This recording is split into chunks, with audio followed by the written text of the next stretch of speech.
Muhammad alayhisalomga salovat aytishning samaralari. Salovatni ko'paytgan odamga savoblari 10 barobar ko'paytiriladi. Darajasi 10 barobar ko'tariladi.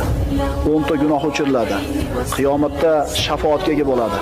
Alloh taolo uning g'amlariga o'zi kifoya qiladi. Maloikalar unga salovat aytadi. Allohning amrini bajo keltirgan bo'ladi. Duolarning ijobati bo'lishiga sabab bo'ladi. Mo'min kishi salovatni ko'paytar ekan baxilligidan omon bo'ladi. Baraka kelishiga sabab bo'ladi. Qiyomat kuni bandani qadami sobit bo'ladi. Allohga yaqin bo'ladi. Dunyo oxiratda maqsadiga erishadi. Rahmat eshiklari ochiladi. Payg'ambarga salovat ko'paytgan kishiga payg'ambarimizga bo'lgan muhabbati isboti topiladi. Faqirligini yo'q bo'lishiga sabab bo'ladi. Musulmonning qalbi tirilishiga sabab bo'ladi.